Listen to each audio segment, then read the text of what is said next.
Buonasera, ben trovati a questa edizione di Focus TG. Stiamo parlando di elezioni per il Veneto, per la regione, che si terranno, come sapete, probabilmente a fine maggio, che vedono Arturo Lorenzoni, candidato del PD, candidato della coalizione delle civiche, il Veneto che vogliamo, e che vorrebbe tanto poter allargare il più possibile la sua area di elettorato. Serve un centro-sinistra unito e attorno alla figura di Arturo Lorenzoni ci sono i presupposti perché questa unità si crei in vista delle elezioni regionali. Ne è convinto anche il segretario regionale del Partito Democratico, che però si mostra dispiaciuto nel constatare che Italia Viva non ha mai mostrato interesse per questo progetto e questo candidato, e così Lorenzoni lancia un appello per l'unità a tutte le forze del centro-sinistra che al momento sono dubbiose, a partire da Italia Viva. Io credo che sia conveniente anche proprio per le loro finalità far parte di una coalizione ampia. Quello che io mi auguro è che le vicende nazionali non condizionino il Veneto. Il sindaco di Padova, Sergio Giordani, intanto giudica una buona notizia la candidatura del suo vice Lorenzoni, promuove la ricerca di unità del PD e i nuovi progetti che Lorenzoni porterà avanti. Quanto agli equilibri interni alla giunta padovana e la necessità di trovare un sostituto vice sindaco, sembra non ci sia fretta. Dividersi avrebbe senso solo per seguire le politiche nazionali, che seguono priorità diverse da quelle per il Veneto, col rischio, sostiene Lorenzoni, che dividersi favorirebbe Zaia. Certamente, ma io sono confidente che la proposta che noi andiamo a fare a tutto il mondo democratico sia una proposta fortissima, indipendentemente da quello che succederà. È chiaro che l'auspicio è quello di poter lavorare insieme, anche perché quando confrontiamo i contenuti vedo che le tematiche sono le stesse di interesse. Quanto al Movimento 5 Stelle, Lorenzoni lancia un appello anche a loro, pur se la decisione di un proprio candidato sembra la più probabile. Porte aperte ai 5 Stelle, purtroppo nelle loro dinamiche interne sembra vogliono andare da soli. Mi dispiace molto, perché i temi, le stelle del movimento credo siano ben rappresentate anche dal movimento che abbiamo avviato e anche dalla mia persona, dalla mia storia personale. Le porte sono sempre aperte al movimento. Sulle frange di dissenso interno al PD, di chi non vuole convergere sulla sua candidatura, invece, Lorenzoni è convinto che non si tratti di una questione personale. Le perplessità siano più sul metodo con cui si è arrivati alla candidatura piuttosto che sulla mia persona. Quindi l'auspicio, e devo dire che alcuni dei messaggi che ho ricevuto in questi giorni mi fanno pensare in questa direzione, è quello che comunque adesso ci si ricompatta tutti, si lavora insieme. Allora, come si intuiva dal servizio, Italia Viva si sfila, insomma, nella sua tradizione nazionale di essere di rottamazione per gli altri, e decide che appunto correrà da sola, una scelta difficile anche con pochi spiragli di riuscire a farcela. Il Partito Democratico e le forze di sinistra hanno fatto la loro scelta su un candidato che non è il nostro candidato, riteniamo con un'area più ampia, a partire dalla collaborazione forte e stretta con Più Europa e con Azione di Carlo Calenda, di costruire un'alternativa seria, riformista, effettivamente riformista, che possa costruire un polo che attragga un po' di moderati, un po' di elettori che non vogliono più riconoscersi nel governo di Zaia e che comunque non vogliono votare per la sinistra. Dialogherete con Lorenzoni? Noi dialoghiamo con tutti, però credo che ci sia una strada che abbiamo ormai già imboccato. I tempi quali saranno per un vostro candidato? Brevi, le elezioni sono tra qualche mese.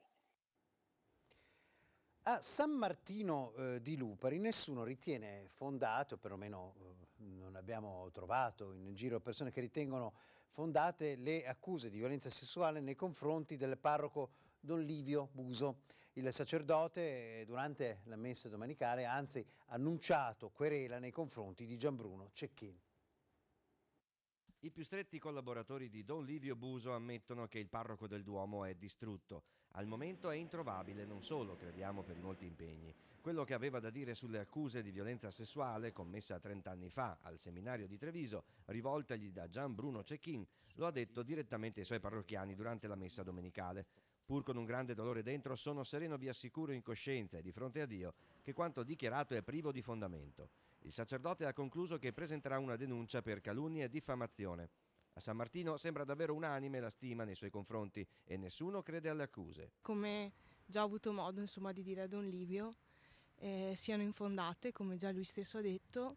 Abbiamo rinnovato la nostra stima nei suoi confronti, il nostro pieno appoggio. Mi sembra una brava persona, sta facendo parecchio per il paese, insomma. Ecco. Mi sembra impossibile e aspettiamo il risultato della magistratura. Io penso che Don Livio sia una persona assolutamente affidabile, una persona responsabile, non credo assolutamente che queste accuse siano fondate.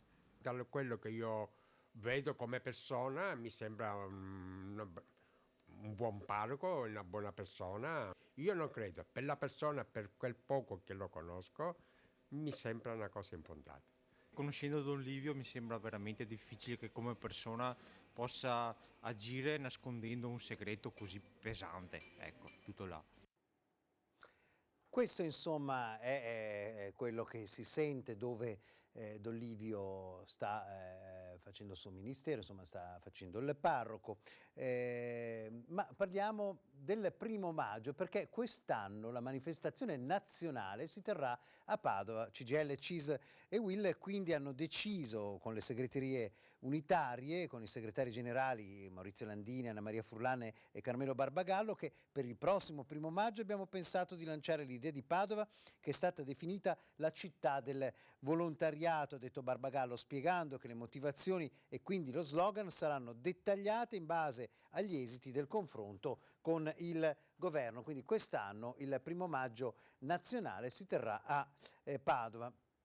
Parliamo invece di una vicenda molto calda, molto difficile da tenere sotto controllo, quella di Eraclea, del possibile scioglimento del comune per questioni legate all'associazionismo mafioso, insomma un caso molto pesante in Veneto, non certamente avvezzo allo scioglimento di comuni per queste motivazioni. Il ministro dell'Interno, Lamorgese, ha ricordato oggi, era qui in Veneto, che sta appunto vagliando questa ipotesi a tempo fino al 18 di marzo. A dolo per l'inaugurazione del centro studi sulla criminalità organizzata, il ministro dell'Interno Luciana Lamorgese si è espressa sull'eventuale scioglimento del comune di Eraclea per infiltrazioni della camorra. La pratica adesso ce l'hanno gli uffici che stanno verificando tutto, quello che è la relazione, i vari elementi che sono emersi, dopodiché verrà portata sul mio tavolo. Già adesso ovviamente ho visto la relazione del prefetto. E quindi entro marzo, il 18 di marzo c'è questa data e allora verificheremo. C'è sempre una prima volta, ha aggiunto il ministro, e se si dovesse verificare sarebbe un modo per sanificare un territorio. Sulle annunciate modifiche al decreto sicurezza poi Lamorgese non si è sbilanciata. Ancora non ho parlato neanche con il Presidente, quindi no. Poi vedremo con la maggioranza quello che saranno le modifiche da apportare. Durante l'inaugurazione del centro studi, il procuratore Cherchi ha evidenziato la pesante carenza di organico di magistrati in Veneto. Io ho sentito con attenzione quello che ha detto il procuratore, ho anche detto che il provvedimento che è stato approvato dal Consiglio dei Ministri giovedì scorso ha previsto un aumento degli organici in generale, quindi sicuramente nell'ambito della redistribuzione sicuramente verrà tenuto conto anche della situazione organico del Veneto. Dobbiamo parlare di rapine purtroppo in Veneto, lo facciamo dopo la pausa.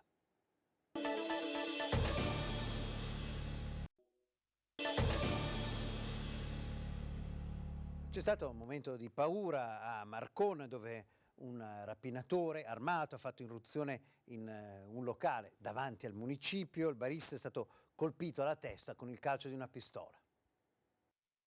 I gestori sono proprio di fronte al municipio, ho avuto modo di intravederli stamattina, anche se erano presi ovviamente in una discussione importante assieme alle forze dell'ordine, li andrò a trovare nei prossimi giorni. Una rapina a mano armata di prima mattina in un bar nel cuore del paese, ad appena pochi metri dalla sede del comune. Sono fatti rarissimi e che per questo generano una profonda sensazione in comunità tranquille come quella di Marcon. Dentro questo locale di piazza del municipio, ora chiuso, poco prima delle 6 si sono vissuti attimi di terrore. Il rapinatore è entrato col volto nascosto da un cappuccio e una pistola in mano. Il barista, un 32enne di origine cinese, che ha tentato di opporsi, è stato colpito in testa col calcio della pistola ed è stato poi trasportato dal 118 all'ospedale di Mestre. Il malvivente ha preso tutto il denaro disponibile, circa 400 euro, dileguandosi. Sono decisamente preoccupato, anche perché una dinamica assolutamente particolare, non ci si aspetta insomma un furto o una rapina a mano armata alle 5:30 di mattina, e questo lascia anche un pochino perplessi tutti. In che senso? Nel senso che alle 5:30, come tutti possono immaginare, le casse di un'attività commerciale sono vuote, quindi mi viene da pensare che la persona non fosse neanche un esperto in materia. Da Dolo, dove ha seguito l'inaugurazione del centro di documentazione e di inchiesta sulla criminalità organizzata con il ministro dell'Interno Luciana Lamorgese, l'ex sindaco Andrea Follini invita però a non creare allarmismi. Credo che insomma bisogna porre attenzione anche alla misura nella quale queste vicende succedono nei territori confinanti a Venezia, Marcon in questo caso, e quindi dare anche il giusto peso a quanto è successo. Fanno ben sperare le parole del ministro di stamattina, dice che ci sarà un aumento anche nelle stazioni dei carabinieri di personale. Credo che questa sia la cosa principale, insomma, la buona notizia di stamattina. Marcon non è improvvisamente diventato un paese meno sicuro, si tratta però di episodi che non vanno sottovalutati. L'attenzione va tenuta sempre alta, va tenuta alta sia a livello di cittadinanza, con un passaparola attento, con un spirito critico, ma soprattutto anche cercando come amministrazione di aiutare a dare i giusti strumenti ai nostri cittadini per potersi difendere. Erano stati sequestrati, picchiati per derubargli portafoglio, un braccialetto e alla fine i carabinieri hanno arrestato 2 persone. Le accuse sono pesanti, rapina e sequestro di persona. A finire in manette sono 2 cittadini stranieri di 33 anni uno e 20 l'altro, rispettivamente originari della Serbia e della Moldavia. Denunciato invece un altro moldavo che però all'epoca dei fatti era ancora minorenne. Vittime del pestaggio 2 cittadini stranieri. Secondo quanto ricostruito dai carabinieri di Schio, il terzetto aveva fatto amicizia con 2 cittadini stranieri in un locale di Sant'Orso. Si erano offerti di accompagnarli in auto a prendere le sigarette ad un distributore, ma al momento di raggiungerlo l'auto si infilava in una via buia. I 2 venivano accerchiati, picchiati e derubati di portafogli e braccialetto per un ammontare di 180 euro. Le vittime venivano poi lasciate a terra esanimi. A trovarli e soccorrerli solo più tardi è stato un camionista che ha chiamato il 118. La descrizione dei criminali fornita dalle vittime e dagli amici che si trovavano nel locale, oltre alle immagini delle telecamere di videosorveglianza pubblica e privata, ha consentito di individuare il veicolo e le persone a bordo, soggetti peraltro già noti, e ad arrestarli.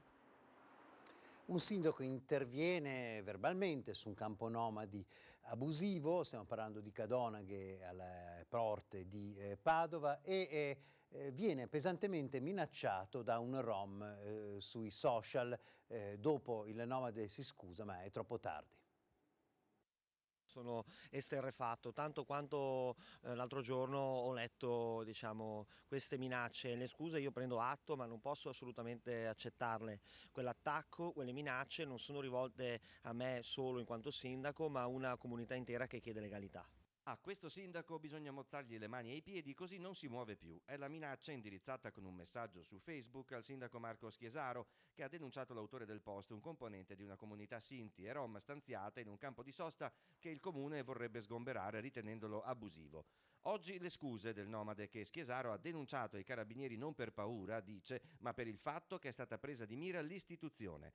Il campo nomadi di Via Frattina, alle porte del paese, è da tempo al centro di un braccio di ferro con l'amministrazione, in particolare per la situazione di sporcizia e degrado delle aree agricole vicine, che verrebbero utilizzate come discariche. Nei giorni scorsi un'associazione di rappresentanza dei Rom aveva promosso un sit-in di fronte al municipio e in quell'occasione c'era stato un confronto pacifico con il sindaco. Io ho dato tempo a loro fino alla fine di marzo per poter trovare una soluzione. Ci potrebbe essere ancora qualche giorno di pazienza se vedo che loro si fanno parte diligente, parte attiva per trovare una soluzione. Se vedo invece che cercano di prendermi in giro e prendere in giro la nostra comunità fregandosene della legalità e della legge, allora no, il mio atteggiamento cambierà.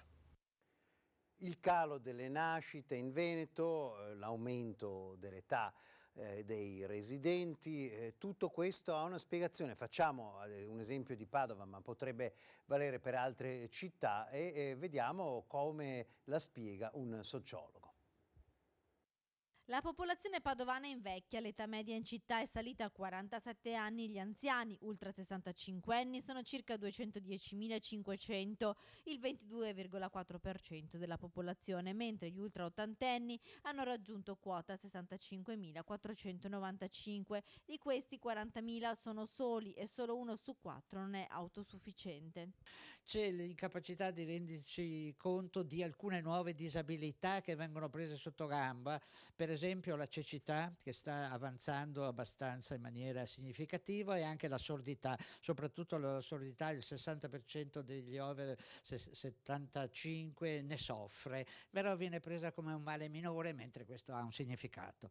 In 30 anni, dal 2018 al 2048, poi l'aspettativa di vita passerà per gli uomini da 81,6 a 85,6 anni e per le donne da 85,9 a 89,2 anni. A questo si lega il problema della solitudine di queste persone, della non autosufficienza. Oltre all'invecchiamento della popolazione, a Padova c'è anche da registrare un drastico calo delle nascite. In 12 anni c'è stato un crollo in città. Nel 2019 sono stati 1.500 i nuovi nati rispetto ai 2.549 decessi. Secondo il sociologo, la risposta è da cercare nella mutata considerazione della famiglia.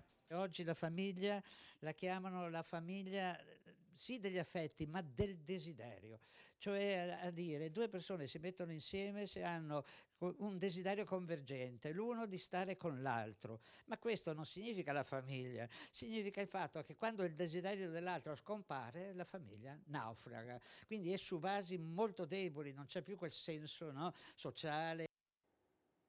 Interessante, insomma, questa famiglia del desiderio. Parliamo invece di una 19enne che aveva fatto preoccupare, era scomparsa improvvisamente, senza motivazioni per gli amici e per i genitori, invece è stata ritrovata sana e salva. È stata ritrovata sana e salva nella notte la 19enne di Vascon di Carbonera, Giorgia Cagnan, di cui si erano perse le tracce da venerdì, giorno di San Valentino, quando la ragazza era uscita per andare in palestra senza far più ritorno a casa e senza dare notizie di sé.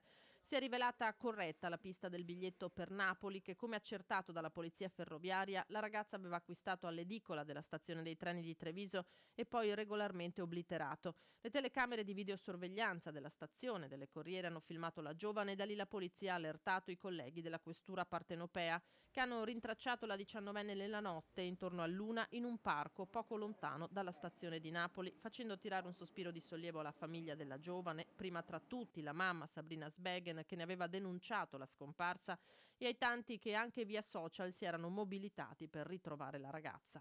Per un incubo che finisce, uno che continua, quello che sta vivendo la famiglia di Charles Yume Nana, l'altro giovanissimo svanito nel nulla in queste ore dalla Marca. Charles, 17 anni, è scomparso da Orsago, anche lui venerdì quando sarebbe salito su un treno in direzione Venezia.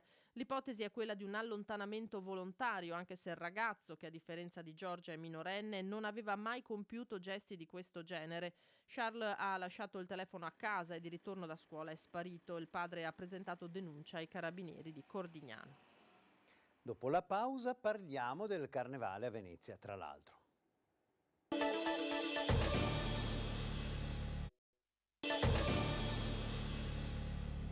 La grande magia del volo d'angelo dal padrone di casa, insomma, il campanile di San Marco ha avuto come al solito il suo inizio del carnevale con migliaia e migliaia di persone con il naso all'insù.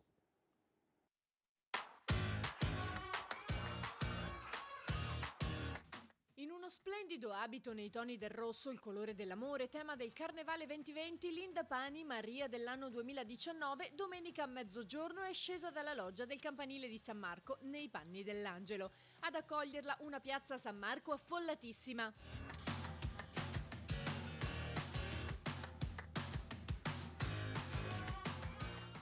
È stato fantastico, un sogno che si realizza, le prime parole di Linda una volta a terra. Non dovevo piangere ma non sono riuscita a trattenere le lacrime, è stato brevissimo ma intenso, è proprio volato. Energia pura, a parole non si può descrivere. A precedere il volo dell'Angelo, come ogni anno, la sfilata dei cortei storici.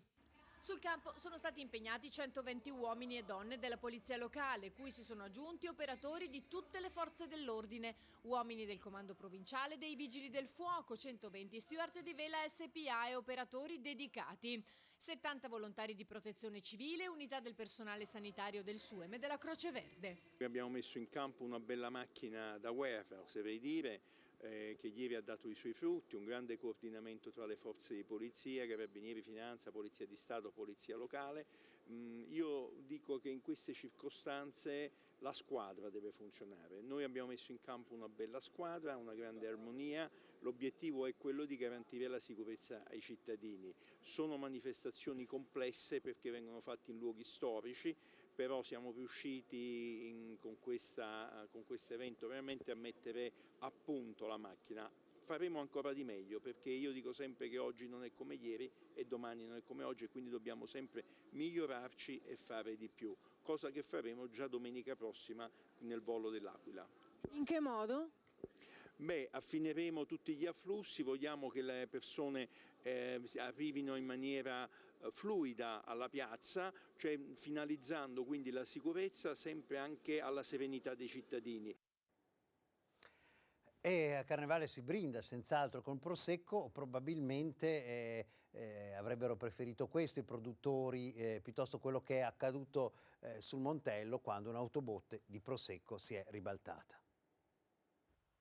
Avrebbe schivato un'auto che transitava in senso contrario, finendo ruote all'aria ma soprattutto sversando tutto il carico di Prosecco sul Piave. Questa è la dinamica dell'incidente accaduto poco prima di mezzogiorno lungo la panoramica all'altezza di Ciano del Montello. L'autobotte si stava dirigendo da Nervesa verso Crocetta, quando all'altezza di una semicurva è uscita con le ruote di destra dall'asfalto. Il conducente ha tentato inutilmente di tenere il mezzo in strada, che invece ha prima divelto per una decina di metri la siepe di confine di un'azienda agricola, abbattendo successivamente degli alberi che ha trovato lungo la sua traiettoria, per poi capovolgersi fermando la sua corsa a pochi metri dal magazzino macchinari. A quel punto dalla cisterna, che poteva caricare oltre 33.000 litri, è iniziato ad uscire tutto il carico di Prosecco, un fiume di vino che è finito sul Piave, con il Prosecco anche 200 litri di gasolio dal serbatoio. Una miscela che i vigili del fuoco, giunti da Conegliano, hanno cercato di tamponare con delle panne assorbenti.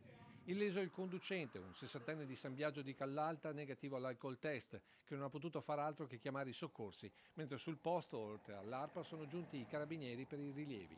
Danni ingenti sia per il mezzo che per l'azienda agricola, mentre nessun problema per il traffico in transito, che ha subito qualche rallentamento quando la gru dei vigili del fuoco ha provveduto al recupero del mezzo.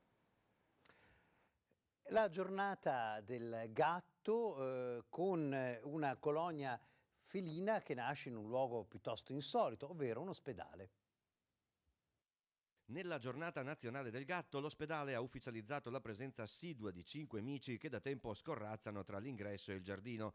Cucce coperte, ciotole ricaricate di acqua e cibo grazie alla collaborazione di alcuni volontari, rispetto delle regole igienico-sanitarie. Così Mia, Lola, Pomodoro, Bianchino e Micia ora fanno parte di una colonia felina. L'ospedale e la ULSS 6 ha deciso di riconoscerli, censirli e regolamentarne la presenza. Fanno parte della famiglia e per loro è stato creato, grazie alla collaborazione dei volontari, un villaggio con casette rosa, bianche, verdi e grigie, posizionate su una pedana sopraelevata rispetto all'erba circostante.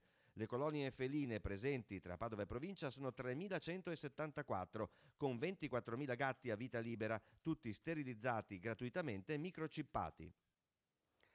La storia di una strada trafficatissima è completamente cambiata quando è stato rimosso, cosa che i padovani attendevano da decenni, uno scomodissimo passaggio a livello. Però per i commercianti della zona la vita è cambiata e si cerca di riqualificare la zona proprio rifacendo la strada. Un'altra promessa mantenuta, un altro intervento su un quartiere della nostra città, un altro intervento pensato e realizzato con i residenti e con i commercianti. Da strada considerata una camera a gas dove le macchine rimanevano in coda a lungo in attesa del passaggio a livello, a strada chiusa di quartiere, via Bezzecca negli ultimi 2 anni ha cambiato radicalmente volto grazie all'apertura del sottopasso di Montà. Tuttavia la chiusura della strada aveva creato non pochi disagi ai commercianti abituati al passaggio continuo di macchine e passati all'improvviso ad un traffico molto ridotto. Per questo l'amministrazione comunale ha avviato un ulteriore percorso di riqualifica per rendere più attrattiva la zona che rischiava di desertificarsi. insieme ai residenti abbiamo immaginato questa risistemazione che rende la strada più accogliente, con un marciapiede più largo e quindi è stato dato un maggior possibilità alla pedonabilità, ma anche alle attività commerciali, magari di ricavare un plateatico. Già un bar mi chiedeva se poteva mettere i tavolini fuori. È stato riordinato il parcheggio, sono stati messi gli alberi, perché noi vogliamo che ogni trasformazione della città sia accompagnata anche dall'aggiunta di verde. Oltre ai parcheggi e al verde, l'amministrazione ha rinnovato anche l'illuminazione con i nuovi LED e ora i commercianti pensano anche ad allestire nuovi plateatici. E andiamo allo sport, perché è giusto fare di nuovo il punto sulla meravigliosa vittoria dell'Umana Reyer, che è andata a conquistarsi un trofeo che ancora mancava nelle sue bacheche, ovvero la Coppa Italia.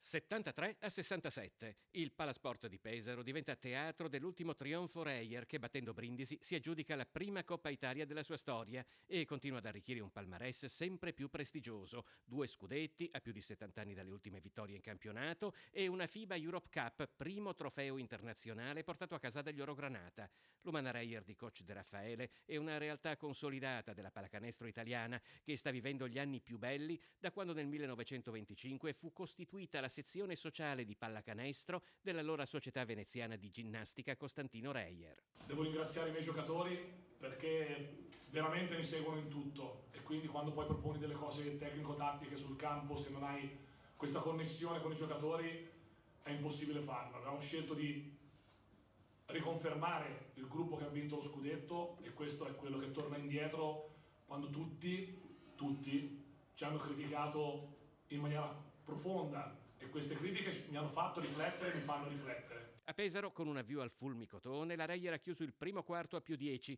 amministrando poi un vantaggio che si è assottigliato ad appena 4 lunghezze solo alla fine del secondo quarto, ma è comunque rimasto sempre in mani Orogranata. Noi credo che però abbiamo giocato una partita difensiva veramente di alto livello, cercando di limitare molto bene, con tanti raddoppi, con tante rotazioni, alternando uomo e zona, e questo ci ha pagato, perché poi tanti punti di Brindisi sono venuti ai tiri liberi, ma pochissimi su azioni costruite.